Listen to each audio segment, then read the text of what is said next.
Saze sabanjwa inkunzi emini sibhekile. Isona sihloko sokhuluma ngaso namhlanje. Saze sabanjwa inkunzi emini sibhekile. Uyazi umuntu wenza icrime uye ejele. Uyabona once wenza ubugebengu ubanjwa amaphoyisa uvalelwe kuze kukhishwe ngisho umseshi ufakwe ngaphakathi elokhuzaneni eyitokisini ucela ibail mhlambe baze bakunqabela ibail ngoba kuthi umuntu ugangayo noma obambe inkunzi noma enza ubugebengu kufuna aboshwe. Kodwa hey cha ngithi asiqhamukena nasi isihloko bafethu ngithenga ugesi izolo. Ngithenga ugesi ka 50 rand. Uyabo. Mawuthenga ugesi ka 50 rand nakho uyabona u 50 rand lo. Kodwa imali abakunika yona angifuni le ndaba lo ngithi ama unit imali ngithenga ugesi ka 50 rand ngoba mthetho nami ngabe nginika ugesi ka 50 rand but instead nginika ugesi ka 22 rand 90 ugesi lo wena ukuphi 50 rand unika ugesi ka 22 rand 90 uyabo. Kahle kahle bengithenga lesihlobo sami esihlala ngapha ngithi uyabo le ilokhu njana le bengothenga ngalento le inlokhu ifone yabo lento uthi ungene kwi bank yakho bese uthenga i-airtime bese utransferela umuntu imali kunesihlobo esihlala lapha kule ndawo le. So uthi angimthela ugesi ka 50 rand ngase kwase kuphuma lo 22 rand 90 lo. Hayi bafethu sibanjwe inkunzi bafethu ngalento le. Kuhle sikhuluma iqiniso noma kungemnandi wona sibanjwe inkunzi. Uyabona mina ngikhumbula kahle ugesi ngapha eMaritzburg nendawo kuthiwa kuka Swayimane lapha ngoba ngike ngisho ukuthi ngaqedela isikole khona. Kunendawo lapha engangihlala kuyona ngapha koNdlaveleni. Ugesi ade siwuthenga thina. Mawuthenga ugesi ka 10 rand mhlawumbe unoka 15 rand. Ubongwa ngokuthi uthenga ugesi. Bazokhumbula abantu bakudala. Mhlawumbe ngesikhathi ufika ugesi. Ugesi buthi mawuthenga 100 rand mhlawumbe uthelo ka 110 noma ka 120. Mawuthenga mhlawumbe ka 200 kanjalo bebeba khona bakutop up ngakho ukubonga ukuthi wenze njani uthenga ugesi. Kodwa buka namhlanje kwenzakalani? Phela ugesi endaweni eziningi zasemakhaya bewungekho ugesi. Mhlawumbe into engene ngoba phela siqale ukuthola inkululeko ngo1994 into engenela ngabo 98 before 2000 ugesi endaweni eziningi kakhulukazi ngapha eMaritzburg busufakwe emakhaya khona before 2000 ngikhumbula la ngisafunda isikole ngaleso sikhathi. Kodwa namhlanje into eyenzeka sibanjwe inkunzi bafowethu uthenga ugesi ka 50 rand bakunoka wa 22 rand 90 yabo. Kunalento lekuthiwa ubugebengu abukhokheli iyamanga ikholonto le. Kuyadepend uthi ubani. Ubugebengu abukhokheli kubantukazana yabo njengami nawe olalele njengamanje. Ubugebengu ngeke bukhokhele kimi nawe ngoba into ekhona nansi sizoboshwa. Kodwa kwabathile buyakhokha ubugebengu yabo. One of the biggest lies in the world is that crime doesn't pay. Of course crime pays. Kunabantu abenza ubugebengu. Lento sike sayizwa lento kuthiwa unomunye umlungu lapha kuthiwa ubani obe yiCEO yaka Eskom uyabo uAndrew Derrida into enjalo nje Andrew Derrida wakwakhuluma ngalento ukuthi ibintshontshwa strong imali lapha ka Eskom and to a point ukuthi wathi wabhala incwadi wathi umuntu otholakala nalowo ncwadi sezwe phela angithi bafethu la ezweni lethu kunento ekuthiwa i-freedom of speech.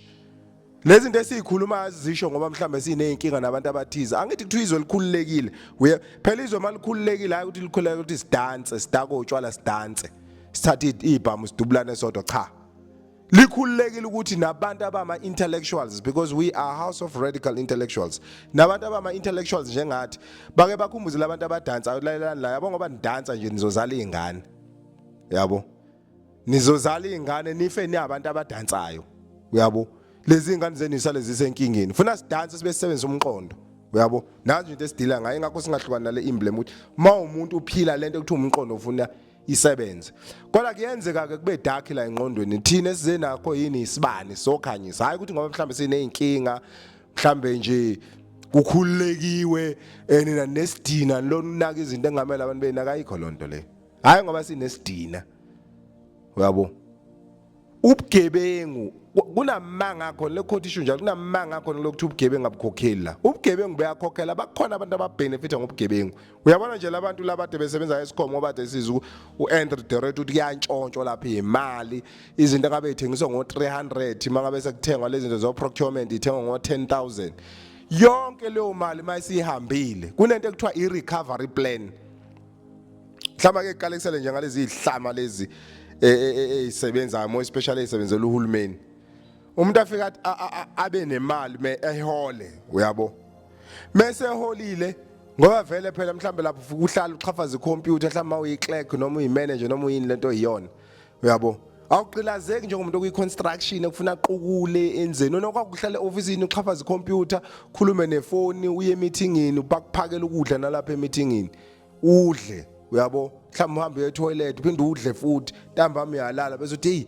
ngisebenze kanzima kodwa mangasuye kumuntu okuyiconstruction osindwa iguzi noma kalabhekana uyabona umehluko ungakanani bese lo muntu lo mangabe seyintshontshile imali yaphela no angathi mase intshontshelwe bese idlilile imali aholelwana yaphela bese enza lento ekuthiwa icorruption angithi uyabona i-recovery plan yakhe ime kanjani uzongiholela mhlawumbe uDepartment of Health mangisebenza ka health ka procurement uzongiholela uDepartment of Health leyo salary yami mhlawumbe 30000 ngenza umzekelo kuququdeke namantombazana lo 30000 uphele ngithenga nezimpahla ezibizayo thola nezintombi ezinhle engenangqondo zingisurround ngizame nje nami ukuzenza into ethi iphele imali ngoba ngihamba nangemoto ephezulu engayi-afford mayisiphelile i-recovery plan enginayo ukuthi mase kwenziwa lento zo supply chain management sokuthengwa procurement sokunamathenda sekufuna ngithimisa abantu abathiza ngithi yabona ukuze ngizokwazi ukuthola ama kickbacks that's a recovery plan same thing nala kuntshontshwe imali kuma institution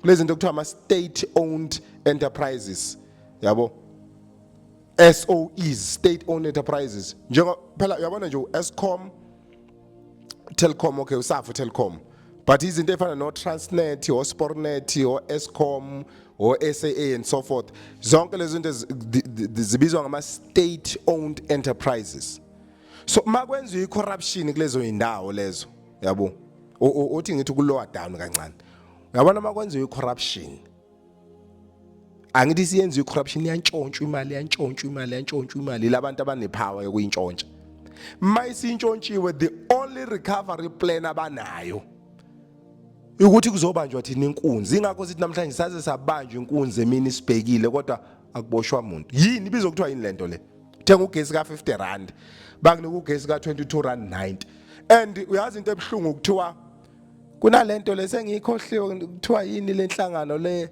elodani ithi icela ukunyusa ugesi yini ukuthi inyuse ixabiso lika gesi ikhona inhlangano ekushiwo njalo uyabo uyabona nje usazothenga mhlawumbe ugesi ka 50 rand yazi I remember ngeke ngawuthenga egarage ngo 50 rand kwaphuma 20 rand hayi 22 rand kwaphuma 20 rand kunama calculations esonivezela wona la kunama calculation uyazi before sivume zu 3 la idelandelayo zu 3 and nina siyacela nini ninawo umqondo wokunaka izinto ezisile nengqondo ningasheshe nibaleke lento izonisiza nani and I would encourage kubo bonke labantu abasubscribe lela nabaviewer amalokho njana lama video mhlambe nawe ngoba phela kuthiwa inyoni zohlobo lodwa indiza ndawo ngisikeza isho lento uyabona ama subscribers ethu thina ukucheck mhlambe amangaki afiki 400 amile ku 498 and we are not going to back down ukuthi shame ake sishintshe sikhulume kamnandi no we are not going to do that never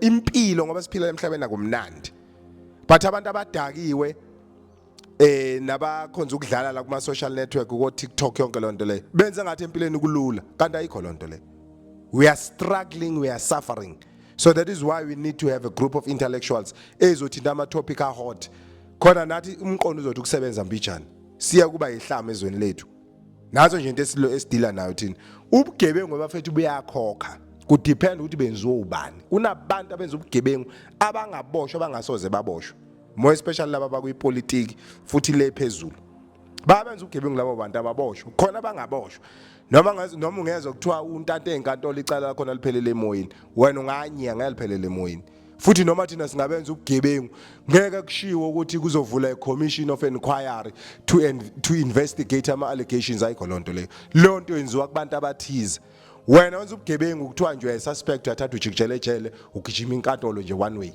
But mangabe kuzokwenziwa abantu abathize bese kuthiwa ama allegations zinsolo kodwa imali ayikho ihambile gone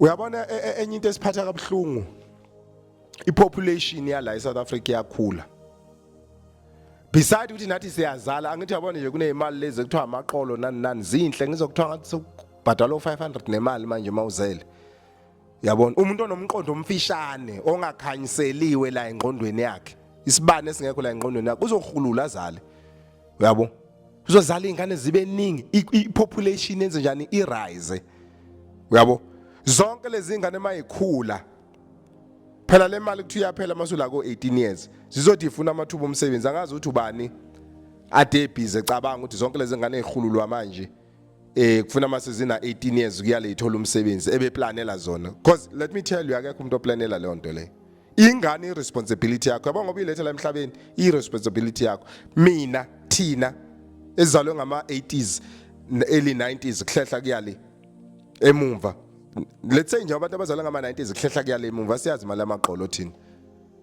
because ukuletha ingane emhlabeni is your own responsibility ukukhula kanjani ayona irresponsibility yomunye umuntu including ugovernment futhi ngoba iyo lento yenza abantu bebebuthaka engqondweni ukuthi batotoswa too much kwesinye isikhathi uyabo kodwa ke asikho ke lapha asitheni la iya rise population ngoba sizala kangaka nje nanka nama foreign asuke emazweni nawo abulawa indlala mayefika la angene ngalento ka refugees athazosike asylum umuntu ubulawa indlala ngakubo ukuze akwazi ukuhlala kahle la ngoba ninani nangqondo ne uzofika aqamba manga la ethi ucela asylum seeker permit noma ufuna i-refugees i-refugee status anikwe futhi naye bese biza abangakubo ngoba nibona nje ukuphithizela ama foreigner la nawe ayavukela azala futhi alengitsheleni ngabo 2030 to 2050 population la izobe ingakanani and the more population iba phezulu ezweni elingenayo i-economy erisayo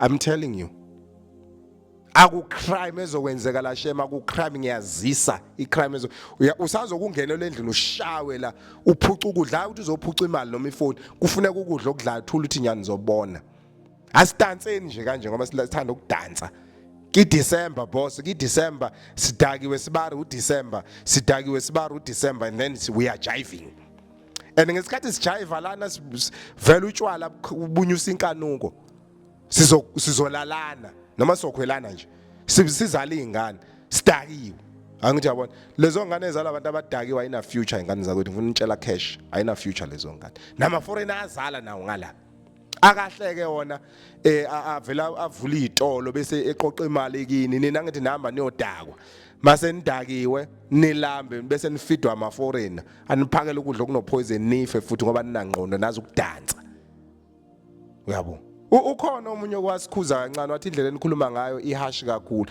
ngeke ingabe ihash indlela esikhuluma ngayo sibona abantu bakithi most abo be fucked up kanje and mhlambe ake senze kanje sithe kunama calculations yeah you can share subscribe and like the video uyabona uma uyayithanda lento you can share you can subscribe and you can like mawukuthi iyakuchaza lento esikhulumayo nawe sicela uvule yakhe channel uzobona ukuthi uyibiza ngokuthi yini nisike sifundisane wezingane zakwethu yabo more especially nini enisebenzayo ngizokuthiwa mawusu nama subscribers amaningi la uyahola wenza imali enhle ingakho ubona abantu abaningi benza izinto eziningi kunezinto esike sizibuke nje la bonti lo muntu unama subscribers mhlawumbe ngisikhulume ngani mhlawumbe nje nge-channel khuluma ngomjolo ngenza umzekelo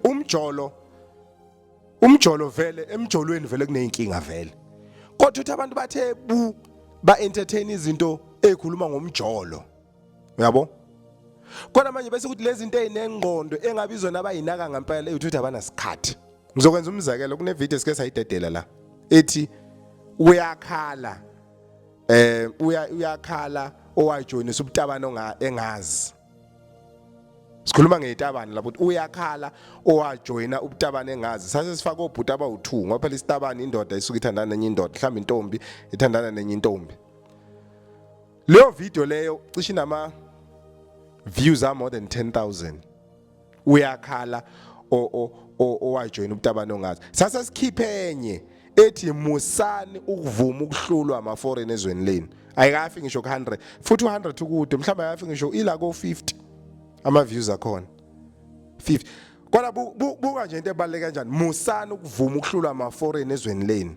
Asisho ukuthi ngempa akuleyi umuntu olwayo amaphoyisa amthatha amfaka ejele, sisho ngemali. Nihlale emjondolo nina. Angaze ngilibona iNigeria lihlale emjondolo. Nalabantu bako Ethiopia, Somalia angaze ngibabona abahlala emjondolo. Kodwa basuka endaweni engasile la besuka khona. Mabefika la bafike bebe ngapheki kwenu. And then sema siyibuka lento sesikhipha ivideo ethi musani ukuvuma ukuhlulwa ama foreign ezweni leni. Ukunihlula ngemali. Ayina ama views kodwa lo video le. Buka into ebaleke kanjani. Buka vela unamali. And ubhizi uyazala, obvious ingane oyizala kusho izoba poor. And siyakulekelela umqondo hayibo nazi kunanenye nje sikhiphile ukuthi iyihlazo inhlupheke embethe amaNazaretha naye kafika ku100 kodwa buka amaNazaretha amaningi kanjani ndahlupheka that's it yakho uShembe ukhona bafowethu yabo mamthandaza wenzani yakulekelela lapha nalapha but uShembe ngeke akunika imali ngoba ngisho ufunda encwadini yakhe not encwadini yakhe kumthandazo wokuvuka ithe kupheleni kwalomthandazo thabathi igejulimi uzophila ngakho umusa ukuhamba ucela ukudla kubantu uShembe yakufundisa ukuthandaza bese kunika iguide ukuthi ukuze uphile impilo esile yenze njani nathi you are topping up kuyona lento yasho baba uShembe ukuthi bafowethu asikwazi ukuthi ngathi siphile ezweni lethu sibe yihlama nansi into esiyishoyo and asikwazi isihlama nje ngeke silo siyigqokisa leyo nto leyo sithi sokhuluma kamnandi ngoba vele mawuqashwe umunye umuntu usukuyisihlama sakhe mezoxoxa emsebenzini uyaxoxa vele wena okwakho ukukhala uhamba uhlekula ucabanga ukuthi izingane zakho zizophila kanjani ngoba phela kubhlungu nizobona nje nani maniya ngokukhula ningadansa nje iDecember siyadansa sidakiwe kodwa nizobona maniya ngokukhula ukuthi hayibo empilweni kunzima engathi ningayinaki izinto ezifana nalezi but esengikusho ukuthi ama topic anengqondo iyichili inhlupheke embethe amaNazaretha ana ama views musani ukuvuma ukuhlulwa ama foreign ezweni leni ayina ama views uyakhala watholiswa ngobutabane inama views mana ke uyakhala watholiswa ngobutabane okay fine inkinga yakhe leyo ungalalela ukuthi nawe kodwa manje mina ngikubona ngathi kubalekile lokho okuzokunika ukuthi ngoba nakufuna ube wake up baningi abantu abaxwayisana ngezinto la nqwaba ama channel ehlezi wakhuluma khona transformation live or agenda network abantu abavula abantu ingqondo vula ingqondo thina sizokuvula ingqondo but at the same time bese sikutshela ukuthi yabonga ukuphila la emhlabeni into ebalekile imali zama ukuba nemali zama ukuba nenhliziyo eyinsimbi uhamba uba nesihe konke umuntu ongamazi nani into esiyiteachayo yabo and asab futhi kusho ukuthi siyindlu kaphunga noMageba la we are house of radical intellectuals within the Zulu native group ingakho sikhuluma isiZulu la kuze abantu bakithi basizwe but ake siye kuma calculations la nathi into ekhona kunama calculations esifuna ukwenza la ngizocela lecture kwenzeka imistake nizibelela ezantsi yabo but before siye kulama calculations lento ibased kwi topic ethi saze sabanjwe inkunzi emini isibhekile ngalento okuthenga ugesi angisho ukuthi no rob kodwa ngifuna ukuthi kunabantu abantshontsha imali and i-recovery plan yabo ukuthi bezoyilanda la kithi kodwa babengathunywe ukuthi abantshontsha imali nangu lo baba ngisazombona kakhulu lo baba lo why prime minister ngesikhathi seapartheid zikhona babe wrong bebazonda abantu abamnyama kodwa khona into eyinengqondo ababezisho uyambona baba uthini uthi black people cannot rule themselves because they don't have a brain and mental capacity to govern a society uthini ayikho into esingakwazi masiphetha ayikho into esile esingayenza ngoba sinayo ingqondo ukwenza into ezisile kusho lo baba lo yabo ngizoke give them guns they will kill themselves mabanika ibhamu bazobulalana which is a fact vele sibulalana sodwa masinika ibhamu nakho ke la ngiworried khona give them power they will steal all the government money izoba based uyabona ukuthi give them power they will steal all the government money let's look here let's do these calculations angithi we give labade bephethe izwe laba ibona abafake no gas by the way ibona abafaka ogesi asingabazi no gas right uthi lo baba lo kwakuyisikhathi seapartheid ekhuluma ku 1988 wathi asikwazi ukunika abantu abamnyama ipower yokuphathizwa ngoba banayo ingqondo engakwazi ukuthi bengaphathizwa kwakusho lo baba lo Peter Vellenbotha PW Botha what give them power they will steal all the government money usho kanje bavote banikeni amandla ukuthi baphathe nizobona ngebe intshontshe imali masebephethe telling you usho nje lo baba nakho imali ngoba nginitshela ngifuna nina ikakhulukazi nibadala ngiyanicela bafowethu eninesineke nivi mhlambe thina kuzokwenza ukuthi sintanta kakhulu ukuthi safunda ke university vele mawufunda ngakufa akakho umuntu ongafunda 30 minutes or less than 30 minutes. I lecture is about 45 minutes to an hour. This is an educational content. It's not an entertainment content. Mhlambe noma ungasiblame ukuthi sikhuluma isikhathi eside it's because siyafundisa. Akekho umuntu ongafundisa umuntu in 10 minutes done ayikho lonto le. Nani nafunda esikoleni.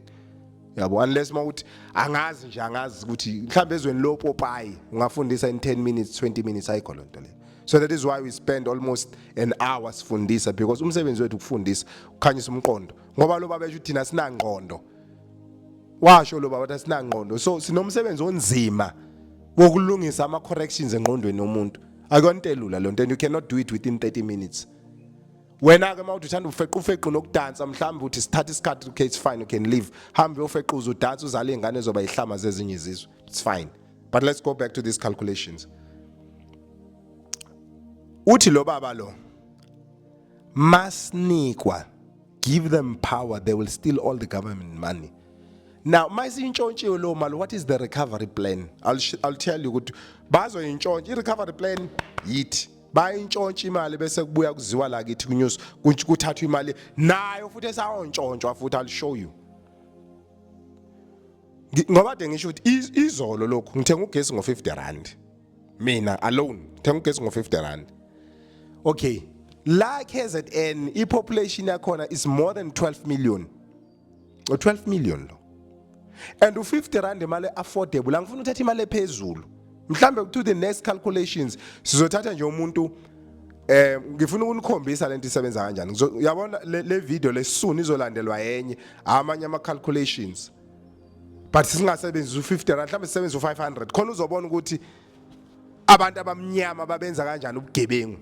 Bese sibanjwa ngalento ukuthi ngoba siphethizwe sifuna sifile ini freedom financial freedom or economic freedom kodwa kunento esokukhombisa onozoyibona asiqale la ngithenga ugesi ngo50 rand right mangithenga ugesi ngo50 rand bese ngithi ake kuthiwa ba u12 million abantu abathi ngoba I can guarantee you masi more than 12 million about 12 million people in a month can buy ugesi ka50 rand or nami ngoba ngithenga lo gesi ka50 rand angazi ngizowuthenga kangaka enyangeni yabo ngithe 50 rand times abantu aba u12 million noma u50 rand siwuthengeka u12 abantu aba u12 million nje bathenga ugesi ka50 rand buka kuphuma malini 600 million more than half a billion 600 million imali enziwa mase mangabe sithenga ugesi buka ke mina ngithenga ugesi ngo50 rand ngani ugesi angiyifuni lento kuthiwa ama unit izokudidisa le nto le to haya ama unit I understand if useka ayikho le nto le mina ngiyaza ngithi before ugesi usanda kufika ngabo 98 99 to 2000 lapho buthenga ugesi ka50 rand mhlamba kunogesi ka55 rand bekuba khona imadlanyana abayithopa phayo phezulu I'm telling ngiyazazi lezi zinto nina nizalwe manje neneba lokudansa ngenizazi lezi zinto lezi. So uthenga ugesi ka50 rand bakunika ugesi kamalini ka22 rand 90 yezwa lonto kushethi wena imali orojwe yona angithi wena mawuthenga ugesi ka50 rand ngoba umthetho ufuna uthenga ugesi ka50 rand kodwa bakuroba bakunika ugesi kamalini ka22 rand 90 okushithi imali aba orojwe yona wena u27 rand 10 cent extra money you paid you just pay for nothing lo 27 rand 10 cent okhokhela noma ubuyisa le mali entshontshwe yabantu ade besebenza lapha kulabantu bogesi ngicathu Eskom umuntu ubheke lento le. Yes, that's a recovery plan. Ngoba desisho ukuthi kula khona babesayizambona we have a freedom of speech in this country. What we are doing we are exercising our freedom of speech. Phela isizi lento kulodwa nekuthiwa izolo saphethwa abelungu kwaku this ku that sifuna umuntu omnyama aphathe anika abantu economic power buka economic power yini uyantshontshwa kuwe kodwa kuthiwa unika economic power 27 rand 10 cent you paid extra for nothing. Uyazi labantu abana fair man yazi ngcono mhlambe bakunika noma u25 rand bathatha uhalf now niku half but buka benzani kuntshontshwa 27 rand 10 cent kuwe. Okay, buka ke sitheni kuwe mawuthenga ugesi ka 50 rand no 12 million eKZN abantu bakagesi benza 600 million imali abayenzayo yabo ungakaroyo vele imali abayenzayo le yabo 600 million vele uthenga ugesi ka 50 rand no 12 million u600 million bese khona sebenzelo 600 million bese kuwena kodwa kuntshontswa u27 rand 10 cent utha yena usine ku 50 rand siyavuma thina senza u600 million kubona ngoba bo 12 million senza u600 million but thina mase simnika ugesi lo muntu asimnika ugesi ka 22 rand 90 sitshontshe on top u27 rand 10 cent yezwa lonto le khona sizokwenza more money then mawusuzothi lo 27 rand 10 cent lo yabo lo 27 rand 10 cent uzothi nje times 12 million angithi seniqedile la ngenhla 27 rand 10 cent lo abawuntshontsha kuwo times 12 million buka imali abayenzayo kini. The money that you pay for nothing 325 million 200,000 imali oyikhokhayo nje and on top of it 325 million 200,000 buka lana konke ngifuna ukuvezela nozoyibona la buka la uyabona ama-hotel 600 million asiyeke le qeda kunyamalala lo 27 rand 10 cent othi mangabe utimes no 12 million uphuma labo 325 million 200,000 ake sithathe nje angithi uthenga ugesi ka 50 rand ne kubona ba receive u50 rand kodwa wena bakunike ugesi wamalini wa 22 rand 90 ake sikuyeke eceleni ke lokho bese sibuka nje ngokuthi wena ukhipha u50 rand no 12 million benze u600 million bese sithi asithathe lo 600 million lo ngonyaka sibona ukuthi labantu ngonyaka benza malini buka benza malini 7 billion 200 million ugezi nje ka 50 rand no yazi abantu abawu 12 million ngikhuluma ngabantu abala eKZN sizazonenzela ibalo ukuthi mhlawumbe into esizoyenza kwivideo elandelayo sizothi abantu ugesi ka 50 rand kubantu abawu 50 million ngoba thina la not eKZN in South Africa we are more than 50 million singabala ama foreign futhi sokasithi 65 million ngoba phela ama foreign ntululwane ipopulation esinayo la mhlawumbe is far more than 70 million manje mozo include nama foreign kodwa buka imali enziwayo 7 billion 200 million ngicela ukubuza usho ukuthi yonke lo infrastructure ngabe yalungisa kwa Eskom nani ngaba ilungi ngale mali engake sikhokhayo thuluthi nya very soon masiqeda ukuposta le video sonikhandelenye sifuna ukunicalculateela abantu bephelela abantu base South Africa including ama foreigners sizonika u65 million nibona ukuthi sichashazwa kanjani kodwa ngeke niyibone leyo nto mawuthi nisalibela number 1 ukudana ukuphuza utshwala ni dance nene ningakwenzi lokho nihambe nemasontweni noba ngomsindo nithi nifila ama Holy Spirit ngama Jude ningawazi nama Sulman ningawazi ama Arabs ningawazi nganganina uyabona ibhlungu lento ukuthi abethe abantu bephila bese behlukaniswa nereality ukuthi yabo labantu kuze sikwazi ukubaxhaphaza kalo abayenza abelungu lento kithi into ebhlungu isiyenze umuntu omnyama kunento ekuthiwa i-neo-colonialism a white ruling black face ubona umuntu omnyama nozodideke uthi izwe liphethwe yithi kanti uyadlala emva kwakhe yihash lento iqhoqoshele umlungu phezulu uyagijimisa ngeke uzubone ukuthi kunomlungu ohleli phezulu oqhoqobele leyo nto ibizwa ngokuthiwa i-neo-colonialism a white ruling black face ethi umuntu omnyama ngifuna ukunika ni touch you must touch economic freedom ayikusiza ukuthi ni free kodwa ni touch economic freedom but the very same person ukwazi ukuntshontsha imali engaka kini sinikhombisa lo 27 rand 10 cent ukuthi mawusu times ngo 12 million labantu they make 325 million 200,000 they take it from you but at the same time that they say we want you to touch economy we touch akuphi kube ngitshotshwa kuwe ake sibambe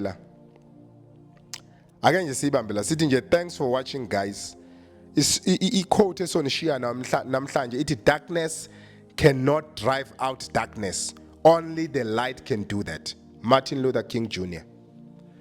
Ubumnyama abukwazi ukususa obunye ubumnyama, kufuneka ilight ezofika endaweni emnyama bese kukhanya. Ngithi ubona made ulele ebusuku uthi mawulele bese kuqhamuka ilanga lizocisha ini ubumnyama bese kukhanya. Angithi yazi into engishoyo, but nansi into ezokwenzeka ingakho nama subscribers egqoze kanjena nje ngoba sifike sikulethe ukukhanya, uyabona, bese nithi siyabhora nihambe nobuka abantu abazoni entertain. Mina ngina understand nina abantu abamnyama nifuna uku-entertaina sonke isikhathi, and in reality bafethu, you know this is the truth. Emhlabeni akulula kumnandi emhlabeni, more especially masuzela unengane. Nazi kunesidina masuzela unengane ngoba ingane ifuna into kuwena, wena ukwazi ukuprovide engane nakho ufuna ube nemali. Let me ask you, mawungena iplan ukuthi masingahlangani, ingakho sithi sivulele indlebe izongo House of Radical Intellectuals and sizosebenzisa isiZulu. And I know there are a lot of idiots out there ukuthi ni racist one sebenzisa isiZulu bazonizwa kanjani abanye abantu. Kodwa mangase you can go everywhere in this country ukhuluma isiZulu, they will understand you. I'm telling you, they will understand you. isiZulu is iyona language ekhulunywa kakhulu in la South Africa.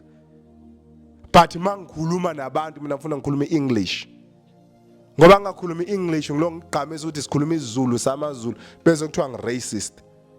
Kodwa nina nikhuluma English aniwona amangisi. Amangisi mangabe enza ama YouTube channels awo akhuluma isiZulu akhuluma isingisi but awekho racist.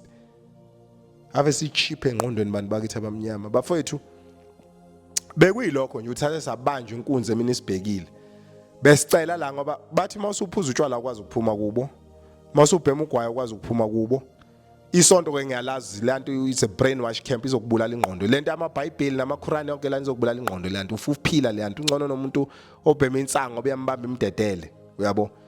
Angazi ke nina so yimisa kanjani indaba yenu. Kodwa nje ake engathi ningabelieve akho yabo lamaJuda niwathandayo oMaria nabo Jacobe oba noAbraham yonke lo genge leyo.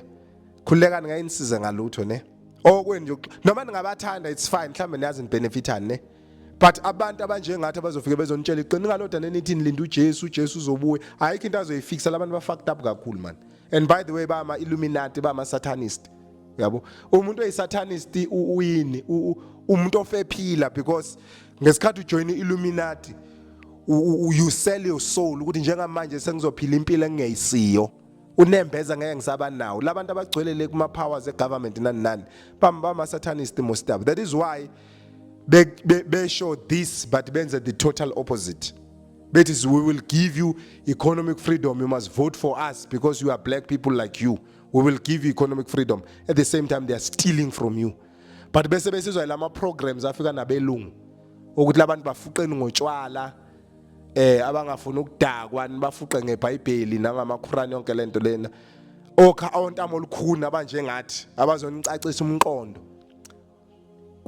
bafakwe ejele ngoba thina kahle nje umuntu omnyama ukhuluma lento esikhuluma kufuna ejele noma uyethune njengo Steve Biko. uSteve Biko way intellectual but we kulento black consciousness philosophy we pusha leyo nto ukuthi sabantu abamnyama asifuni ucabanga ngendlela eright. Wengalwi namuntu wekhanyisa emqondweni nomuntu bavela amambulalo washona namhlanje ngoba siphethe sabantu abamnyama. Abantu I know this, that is why ngeke nisibone, ngeke nize nisibone. So nizozwa ivoice ikhuluma kanje nibone nama slide kanje because once sabona funa siye ejele, funa siye ejele akukho futhi okunye. Siyiswa abantu abamnyama laba bathi mabentshontsha angithi uthe uPW Botha give them power they will steal all the government money. But baboshwa no, ngeke baboshwe. Kuzokwenziwa i-commission of inquiry kuthiwa let's investigate those allegations. Bona babentshontsha kuthiwa zinsolo ukuthi bayantshontsho akube ne-commission of inquiry kubizwa abantu bezophendula kulo commission of inquiry. Mina ngoba ngihleli la mase kuthi kuthiwa khonto ukugebenga ngikwenzele kuma event la ngithathe ngofaka ejele kufuna ngobona imantshi within 48 hours.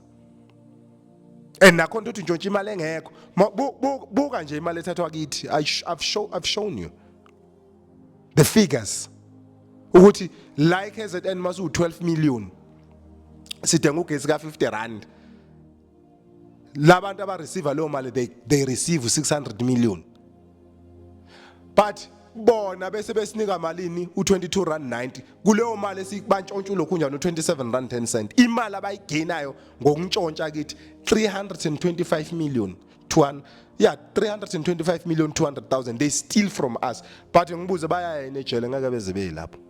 Wena rob ugesi, angithi wena uyarojwa, uyawuthenga ugesi bese urojwa, uthenga ugesi ka 50 rand bakurobhe bathathe yenye imali ngakuwe bethi asinandaba ukuthi uthenga kwa 50 rand thina sokunika u22 rand 90. And abantu abamnyama kona ugovernment we-apartheid njalo sikukhumbule lokho. Hayi kabi bafowethu, we are house of radical intellectuals, we tell the truth as it is. Right? Bawuthathe lo 27 rand 10 cent and baggain more than 300 million abazowenza, and they continue. And ngizokuthiwa basazoyinyusa le mali, urobhe wena ugesi uzobona bazogibela emthini phezulu bakushumpuna usala ugesi ungakhanyi, but bona babekuroba wena there's nothing you can do. Yabona? And then come election time, vote for us, will give you economic freedom. Guys, let's wake up. Ake sicabange la emakhanda ethu, sicabange la indaba ukuthi kuze umuntu omnyama, kuze umlungu, kuzani umuntu meze kuwesebenzisa umqondo, umuntu mexhaphaza amgcwalisele nawe. Makumele umvotele umuntu yakudakela ungamvoteli lo muntu. Siyabonga bafethu, nisale nenkosi. uNkulunkulu abathanda abagcinisa abatha, nawe uzuligcineke nakanye nabendlu yakho bonke. Siyabonga.